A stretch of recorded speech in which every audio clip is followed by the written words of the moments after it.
ನಮಸ್ಕಾರ. ನಾನು ನಿಮ್ಮ ಪ್ರೀತಿಯ ಆಕಾಶ್ ರಾಮತೀರ್ಥ. ವಿದ್ಯಾ ವಿಕಾಸ್ ಯೂಟ್ಯೂಬ್ ಚಾನೆಲ್ಗೆ ಸ್ವಾಗತ.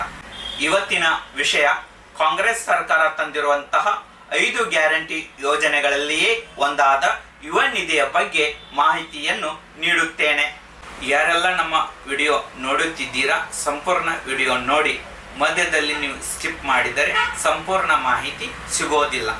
ಹಾಗೆ ಯಾರೆಲ್ಲ ನಮ್ಮ ವಿಡಿಯೋನ ಸಬ್ಸ್ಕ್ರೈಬ್ ಮಾಡದೆ ನೋಡುತ್ತಿದ್ದರೆ ಸಬ್ಸ್ಕ್ರೈಬ್ ಮಾಡಿ. ಯಾರೆಲ್ಲ ಸಬ್ಸ್ಕ್ರೈಬ್ ಮಾಡಿದ್ದೀರಾ ನಿಮ್ಮ ಎಲ್ಲರಿಗೂ ಧನ್ಯವಾದಗಳು.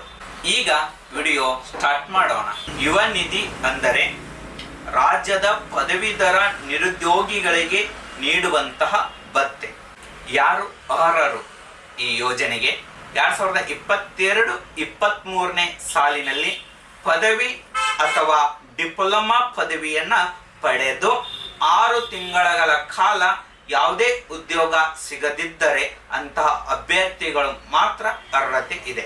ಯಾರು ಅನರ್ಹರು?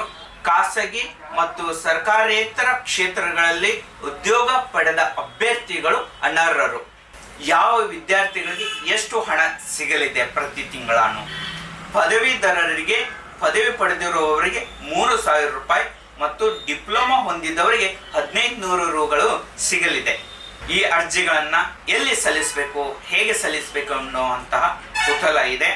ಸಮೀಪದಲ್ಲಿರುವಂತಹ ಗ್ರಾಮೀಣ ಕೇಂದ್ರಗಳು, CSC ಕೇಂದ್ರಗಳಿಗೆ ಹೋಗಿ ಭೇಟಿ ನೀಡಿ ಸೇವಾ ಸಿಂಧುವಿನ ಪೋರ್ಟಲ್ ಮೂಲಕ ಈ ಅರ್ಜಿಗಳನ್ನು ಸಲ್ಲಿಸಬಹುದು. ಈ ಅರ್ಜಿ ಡಿಸೆಂಬರ್ 26ರಂದು ಪ್ರಾರಂಭ ಆಗ್ತವೆ.